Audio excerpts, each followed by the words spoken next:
Bienvenue dans La Voix des Puissantes, le podcast pour les femmes en quête de conscience, d'authenticité et de libération. Je suis Estelle Ruiz, astrologue, thérapeute d'obsidienne et accompagnante holistique. Mon rôle est de t'aider à te reconnecter à ta vérité et à ta puissance intérieure. Dans ce podcast, nous allons explorer l'astrologie, la mémoire transgénérationnelle et les archétypes féminins pour comprendre et dépasser nos blocages. Tu trouveras ici des outils concrets, des récits personnels et des rencontres inspirantes. La voix des puissantes, c'est la mienne, mais c'est aussi la tienne. C'est le murmure qui devient chant et que l'on offre au monde. C'est parti pour l'épisode du jour. Hello, hello, bienvenue aujourd'hui pour l'épisode « Quand ta ligne décide à ta place et comment t'en libérer ». On croit souvent qu'on choisit librement notre vie, nos relations, nos envies, peut-être notre travail d'ailleurs, jusqu'à ce qu'on découvre à quel point notre lignée tire les ficelles en coulisses. Ces fidélités invisibles à nos ancêtres, ces histoires qu'on rejoue sans comprendre pourquoi, c'est ce que j'ai envie d'explorer avec toi aujourd'hui. Cet épisode, c'est une invitation à regarder ce qui agit encore à travers toi pour te reconnecter à ta propre source de vie. Comme tu le sais, peut-être si tu me suis, j'ai plusieurs passions. Je m'intéresse depuis très longtemps à tout ce qui touche à ce qu'on pourrait appeler le développement personnel, la spiritualité, l'ésotérisme. Et forcément, dans ce parcours, on en vient à travailler sur la famille et à élargir cela aux lignées. On se rend vite compte que cette famille ne se résume pas à nos parents, nos frères et sœurs, nos grands-parents. On vient de bien plus loin.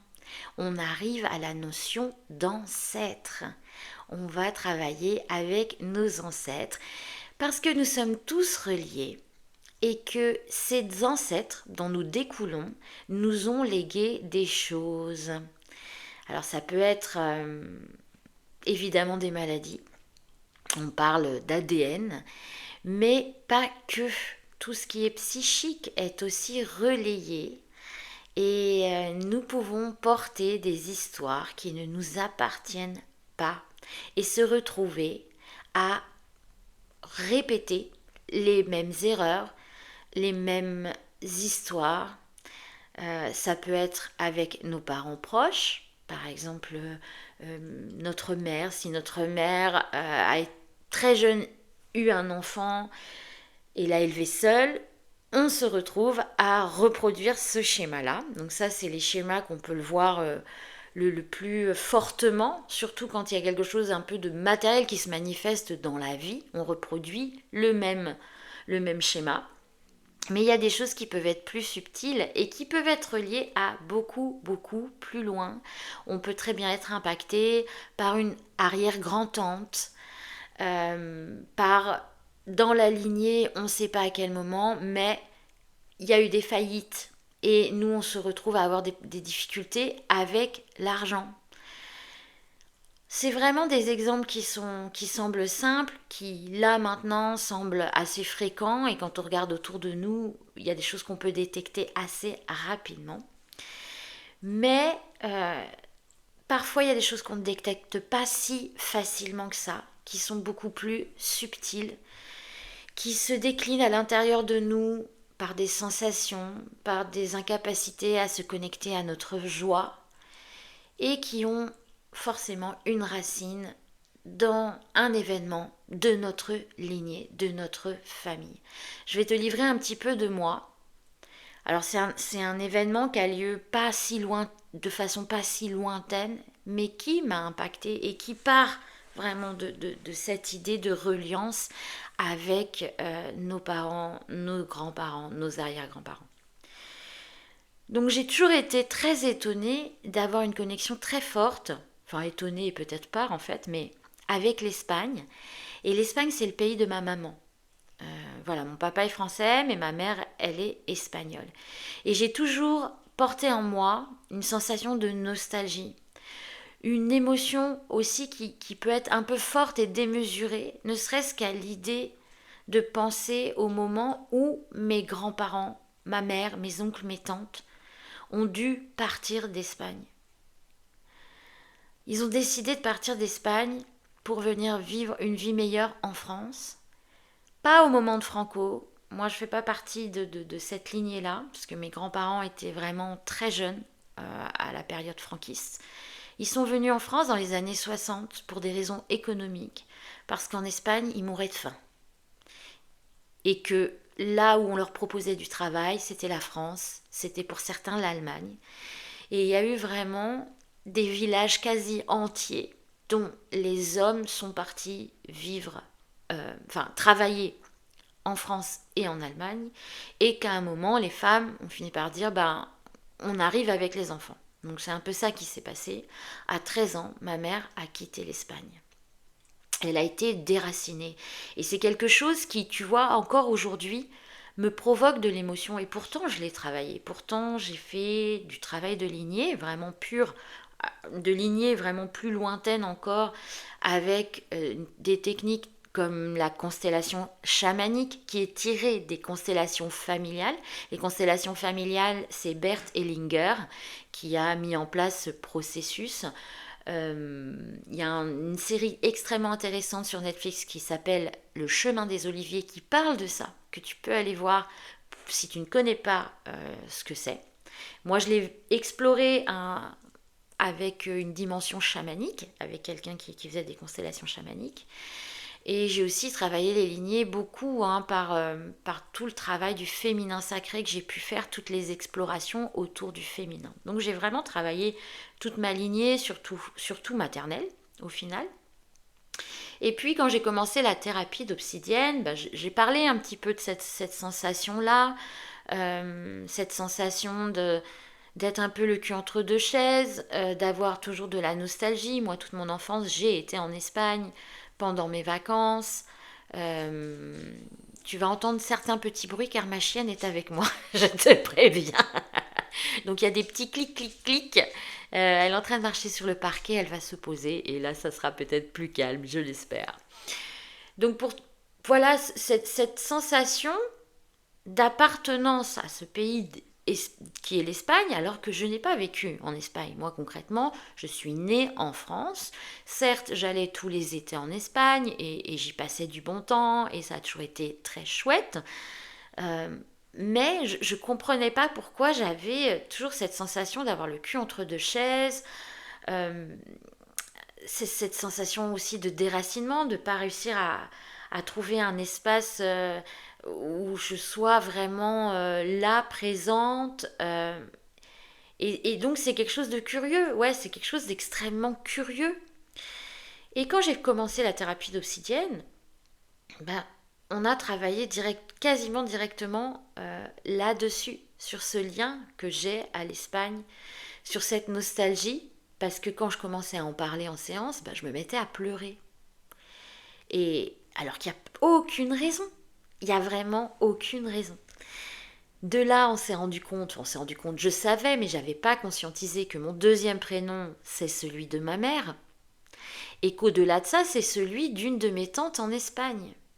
Et là, on a pu faire toute la filiation, et tout ce qui pourrait se reproduire, toutes les sensations qui me traversent, qui ne sont pas vraiment les miennes, et à la fois un peu aussi parce que c'est dans mon ADN et que j'ai capté de l'histoire de ma mère et certainement aussi, après il y a eu d'autres choses, hein.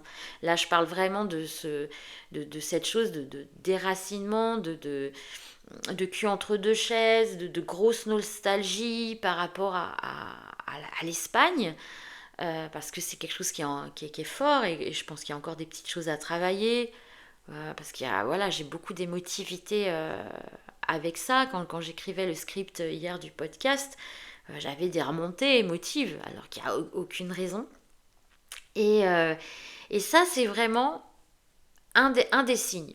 Voilà, quelque chose où tu te dis, mais attends, c'est pas moi. Pourquoi ça me remue autant? Pourquoi j'ai ces sensations-là? Voilà, je vous disais avant, pour certaines personnes, ça va être de jamais arriver à connecter à la joie.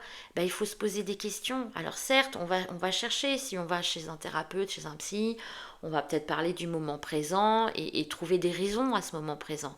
Mais quand ça perdure, ça peut venir de beaucoup, beaucoup plus loin. Et vraiment, je vous encourage à aller chercher ces zones, ces zones d'ombre, ces zones de lignée, ne serait-ce que par curiosité de toute façon, de savoir qui c'est qui nos ancêtres, d'où je viens. Alors il y avait aussi tout un temps, là je le vois moins passer, mais je crois que c'était interdit en France à un moment, d'aller même chercher nos origines avec un test salivaire pour savoir quelle pouvait être, d'où on vient avec notre ADN. Mais déjà, il y a quand même notre lignée là, qui est présente, qui est importante. Nos ancêtres qui sont là, qui sont derrière nous, qui font qu'on est là aujourd'hui, à l'heure actuelle, qu'on existe, qu'on est sur cette terre. Euh, et ça, des fois, on n'en a pas conscience. On est dans nos vies, on est dans notre petite bulle, dans notre petit cocon, sur les choses qui sont juste là. Alors que c'est un peu comme si passé, présent, futur étaient au même plan. Et que de pouvoir honorer nos ancêtres, de pouvoir aussi nous libérer d'injonctions, de schémas, de loyauté invisible qu'on peut avoir sur le dos. Et d'ailleurs, on est parfois là pour ça. On nous incarné, et surtout quand on porte un nom, quand on a des dates, aussi les dates c'est important. Voilà. Ça, c'est des choses que vous pouvez aller voir, par exemple, si vous vous dites, bah tiens, est-ce que par hasard je suis impactée par quelqu'un dans ma lignée? Allez voir votre prénom, qui vous l'a donné. Est-ce que d'autres personnes dans votre lignée a ce prénom-là? Les deuxièmes prénoms, souvent on a les prénoms des grands-parents. Ben voilà, moi j'ai pas le prénom de mes grands-mères alors que je suis la seule petite fille. Voilà, j'ai 2 frères, j'ai pas d'autres sœurs. J'ai le prénom de ma mère. Pourquoi mes parents m'ont mis le prénom de ma mère? Et en l'occurrence, c'est le prénom aussi d'une de mes tantes. Et là, de commencer à voir qu'est-ce que ces femmes ou ces hommes, si vous êtes un homme et que c'est des prénoms d'hommes évidemment, ou vice-versa, parfois il y a des prénoms aussi mixtes, qu'est-ce que ces personnes ont vécu? Est-ce que moi, dans ma vie, je sens des résonances, je sens des choses, que je porte quelque chose par rapport à ça? Il y a les dates, évidemment, à regarder. Est-ce que je suis née le même jour qu'un de mes ancêtres? Ou le même jour que la mort d'un de mes ancêtres? Ou pas trop loin d'un de mes ancêtres? Ou les dates de mariage?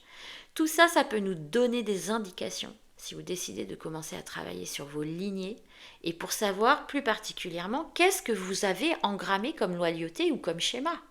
Et ça, c'est la vie aussi de ce qu'ont vécu vos ancêtres, que vous pourrez faire du lien à partir de ce moment-là sur vos ressentis, sur ce qui se passe dans vos vies, en allant décortiquer aussi ce qu'il y a chez les ancêtres. Et ça, je trouve que c'est passionnant. Et parfois, on ne sait pas exactement ce qui s'est passé, mais avec un travail plus symbolique, plus systémique, on peut trouver et on peut rajouter du sens, ou en tout cas un peu changer la donne. C'est ce qui se passe en constellation familiale, c'est-à-dire que parfois on peut déterrer des secrets. Il y a des secrets de famille qui sont déterrés à ce moment-là, parce que les personnes qui vont rejouer votre système familial vont incarner telle ou telle personne, le père, la mère, en général quand même des personnes assez proches, mais ça peut être les ancêtres, une arrière-grand-tante, etc. Et là, on va pouvoir débusquer beaucoup de choses. Et ça, c'est passionnant. Et ça peut vraiment changer la donne. Donc évidemment, il y a énormément de techniques, d'outils. Là, je vous ai parlé des constellations familiales. Après, il y a la psychogénéalogie qui en fait partie. C'est aussi un travail passionnant où on va vraiment créer un arbre, aller voir les liens. Et vraiment, quand c'est posé, on se rend compte des choses. Il y a l'astropsychogénéalogie aussi, que moi je pratique, où on va aller voir dans le thème natal, pareil, les héritages, les loyautés. Qu'est-ce que notre lignée, qu'est-ce que notre clan a vécu et est venu peut-être résoudre maintenant? Ou qu'est-ce qui par nous peut être résolu? Alors évidemment, on ne porte pas toutes les charges de notre clan. Parfois, quand il y a une fratrie, certains vont être plus en lien avec la lignée du père, d'autres plus en lien avec la lignée de la mère. C'est intéressant aussi à voir qu'est-ce qui se rejoue. Qu'est-ce qui se rejoue? Par exemple, on a des parrains, des marraines. Voilà, je connais une personne que j'ai accompagnée. En fait, elle a compris dans le travail qu'on a fait ensemble, parce que quand on fait de la thérapie d'obsidienne aussi, en général, on touche à ces histoires de lignée. J'ai eu beaucoup de clients qui touchaient à ces histoires de lignée, peut-être parce que moi-même, c'est quelque chose qui m'intéresse et du coup, on peut ouvrir ces portes-là. Et cette cliente, son parrain, ils lui ont donné comme parrain un homme qui a des soucis avec l'argent. Et elle, c'est compliqué aussi. Et elle s'est rendue compte de ça, qu'il y avait des similitudes, qu'il y avait des similitudes de rejet familial aussi avec ce parrain-là et avec elle. Donc elle a vu un peu déjà ce lien et elle a pu aller travailler le lien avec lui, alors qu'il est plus vivant. Là, en l'occurrence, je sais s'il faisait aussi partie de sa famille, parce que c'est vrai que les parrains ou les marraines peuvent ne pas faire partie de la famille. Mais en l'occurrence, quelqu'un d'adopté peut aussi, comment dire, porter en lui les schémas et les loyautés transgénérationnelles. C'est l'épigénétique. Certains adoptés vont déclarer des maladies de leurs adoptants ou de la famille, vont faire du diabète alors que peut-être que leur lignage de base n'a pas de diabète, mais les adoptants si, et donc ça va créer du diabète. Il y a des histoires vraiment comme ça. Donc c'est intéressant de voir qu'on est tous reliés. On est dans ce système du Mitakuye Oyasin, ça c'est un terme amérindien qui raconte cette chose-là. On est dans un système et on est tous reliés. Et le travail des lignées, ça vient raconter cette chose-là. On fait partie d'un rouage. On n'est pas là tout seul, unique avec notre petit ego. On fait partie d'un rouage. Et quand on comprend la place qu'on a, qu'on vient libérer aussi des choses, en disant non, je ne veux pas porter ce poids-là, ça ne m'appartient pas. Qu'on vient le révéler. Parce que si on porte ce poids-là, c'est qu'en général, soit ça n'a pas été dit, ça n'a pas été vécu, l'émotion n'a pas été suffisamment purgée, digérée. Moi, par exemple, par rapport à cette histoire, est-ce que ma mère, parce que ça devait être quand même compliqué à 13 ans de partir de son pays. Enfin, je ne sais pas si vous imaginez. Ma mère, là, elle est parfaitement bilingue, elle parle français, on n'a pas du tout l'impression qu'elle a des origines quelconques. Mais imaginez-vous devoir partir, mais comme les migrants font, comme certaines autres personnes maintenant encore dans ce monde doivent partir, quelle qu'en soit la raison, pour des raisons de guerre, pour des raisons économiques, et que tu arrives dans un pays, tu ne connais pas du tout la langue, et que tu dois aller acheter ton pain. Et là, en l'occurrence, à 13 ans, c'est tu dois aller à l'école et tu te retrouves qu'avec des gens qui ne parlent pas ta langue. Parce qu'en plus, bon, si, il y avait pas mal d'Espagnols qui du coup arrivaient à ce moment-là, mais quand même, elle se retrouvait dans une autre structure, une autre façon de vivre. Mais quel choc, mais quel choc. Et certainement dans un... Enfin, ma mère, elle était très bien où elle était. Après, ma famille s'est super bien intégrée en France et jamais il y a eu l'envie de retourner au pays, à part pendant les vacances, ou voilà, évidemment, on a notre famille, on y va, mais mes grands-parents sont morts en France et ils sont enterrés en France. Donc, voilà, moi, je n'ai pas vu cette nostalgie-là. C'est ça aussi que j'ai oublié de vous dire. Je ne l'ai pas vue. Nous, on est très en lien avec l'Espagne. On fait des allées-venues, tout va bien. Ma mère, elle a aucune envie de retourner vivre en Espagne. J'ai des personnes dans ma famille, oui, mais ma mère n'a aucune envie de ça. Elle est très bien en France, elle est très bien intégrée. Elle a des amis, elle a un réseau social. Elle était aussi très bien intégrée dans la famille de mon père. Enfin, aucun problème. Et pourtant, moi, je me trimballe cette nostalgie. Je me trimballe ce déracinement. Parce que certainement ma mère n'a pas pu le vivre totalement, qu'elle a dû s'adapter très rapidement à son nouveau cadre de vie, et que peut-être elle l'a nié et qu'elle l'a mis sous un petit tapis. Et c'est souvent ce qui se passe. Alors après, dans les histoires plus anciennes, dans nos lignées, on n'était pas dans les mêmes époques, donc évidemment toutes les femmes, toutes les histoires d'enfants, que ce soit d'avortement, qu'avant n'était pas autorisé, que ce soit des pertes d'enfants, parce que ça, mon Dieu, des pertes en couche, des adultères, aussi tout ce qui est en lien avec la guerre. Je lisais je crois que c'était un post ou un réel, c'est pas anodin d'être né le 11 novembre. C'est pas juste un portail énergétique.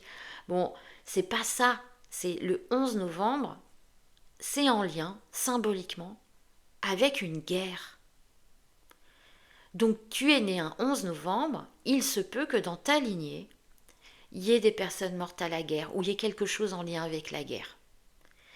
Donc ça, c'est très important, enfin je trouve ça passionnant d'aller regarder ça, d'aller chercher ça et de voir qu'est-ce que nous on se trimballe. Et comment on peut le mettre en lumière pour honorer nos lignées, pour honorer nos ancêtres. Accueillir aussi ce qu'il y a de bon. Là, je vous parle des choses un petit peu qui viennent nous remuer, qui viennent nous empêcher dans cette vie.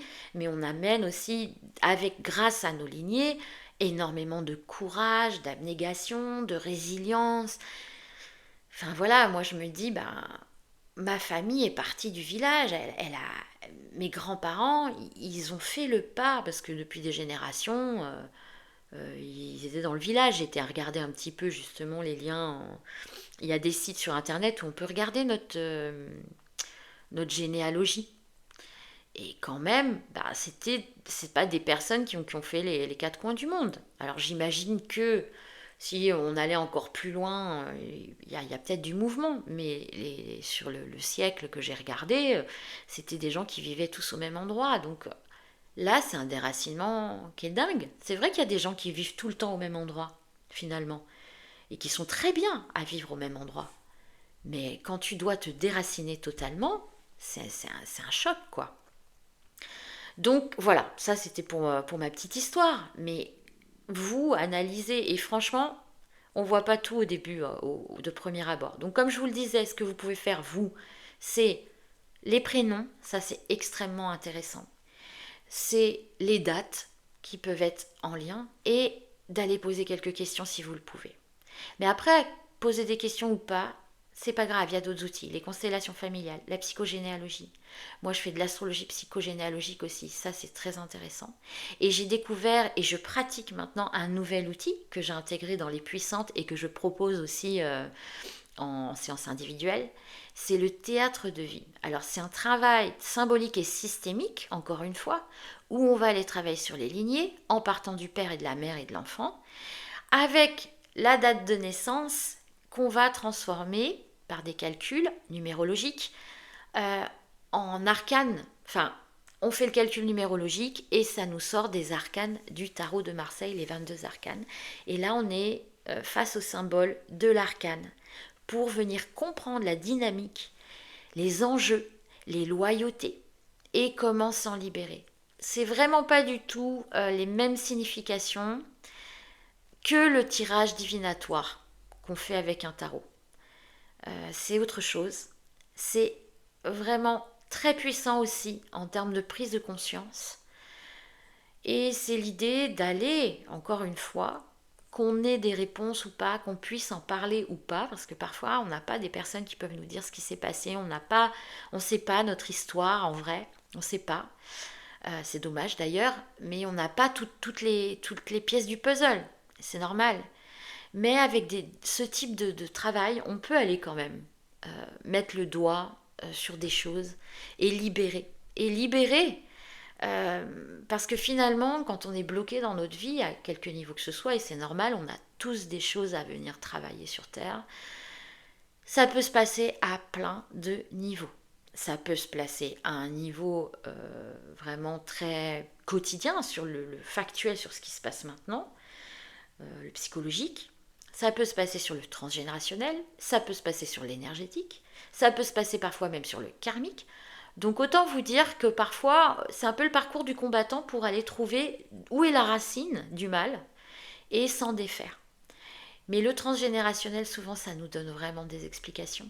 Et ça nous aide avec ce travail symbolique, ces rituels qu'on peut faire après, aller honorer ses ancêtres. Et d'ailleurs, je vous ai préparé avec ce podcast, je vous ai préparé une méditation guidée que je vous offre, qui s'appelle Libérer et honorer la lignée. Donc tu retrouveras tout en légende, tout sera mis dans la légende du podcast. Il y a un mini-book, et dans ce mini-book, un lien pour accéder à la méditation offerte. Et voilà, comme j'avais envie aussi de participer cette année à ce qui s'appelle le Black Friday. Là, vous voyez bien, au mois de novembre, il se passe plein de choses, il y a plein d'offres, il y a plein de propositions. Pour vous permettre de découvrir mon travail, je vais ouvrir ce que j'ai appelé les révélations d'Urania, ou je ne sais plus exactement. Enfin, en tout cas, je vais ouvrir l'espace de 3 promotions exceptionnelles, d'offres exceptionnelles que je vais faire du 20 au 28 novembre. Mais comme j'ai fait ce podcast avant, je me suis dit c'est quand même dommage de faire patienter. Donc pour les personnes qui écoutent ce podcast, j'ouvre les portes avant le 20 novembre. Et avant ce 20 novembre, je vous propose un cadeau exclusif en plus. Donc il y a la possibilité de prendre une séance de théâtre de vie où il y a déjà un bonus. La séance de théâtre de vie, et je rajoute un bonus pour le Black Friday où je ferai une lecture astrogénéalogique en plus de 20 minutes en audio, en plus de la séance de théâtre de vie. Et je rajoute là, avant le 20 novembre, pour toutes celles qui ont choisi d'explorer leur lignée à travers la lecture du théâtre de vie, un autre cadeau exclusif dans cette thématique de travail des lignées, qui pour moi est très importante. Et encore une fois, soit on sait, et c'est très bien d'aller chercher et de comprendre, soit parfois juste un travail symbolique où on va honorer la lignée, où on va dire à son ancêtre je t'ai vu, où on va lui rendre ce qui ne nous appartient pas et ce dont il nous a chargé, mais c'est une façon aussi de lui dire ok, j'ai vu que tu m'as donné ce petit paquet là, je te remercie en fait de m'avoir fait cette confiance, mais je te le rends et c'est ok et je te vois et je t'honore. Ça fonctionne aussi super bien, c'est vraiment un travail qui est très beau, aussi pour apporter du poids en soi, de l'ancrage, parce qu'on ne vient pas de rien et que pour faire des belles feuilles, il faut que l'arbre il ait des belles racines. Voilà, je finirai là-dessus. J'espère que cet épisode vous a plu. Vous avez tout dans la légende. N'hésitez pas, ce serait vraiment un grand plaisir pour moi d'avoir des commentaires, des likes. Si vous aimez les épisodes, n'hésitez pas à me dire aussi s'il y a des sujets que vous aimeriez que je traite et à vous abonner sur votre podcast préféré. Moi, ça me permet d'amener plus de visibilité. Donc, je vous en remercie grandement. Et n'hésitez pas aussi à me faire des messages sur Instagram. Ce sera avec grand plaisir. Donc, je vous souhaite une belle fin de journée, d'après-midi, de nuit. Je ne sais pas quand est-ce que vous écouterez ce podcast et je vous dis à très bientôt. J'espère que cet épisode t'a plu. S'il a fait écho en toi, je t'invite à t'abonner pour ne rien manquer des prochaines aventures de la Voix des Puissantes. Et si tu penses qu'il peut aider une amie, n'hésite pas à le partager. Pour continuer la conversation, rejoins-moi sur Instagram, @EstelleRuizAstro. J'ai hâte de te lire et de découvrir tes réflexions. Tu peux retrouver toutes mes ressources sur mon site internet ou via mon Linktree dans la description de cet épisode. Je te dis à très bientôt, ici ou ailleurs.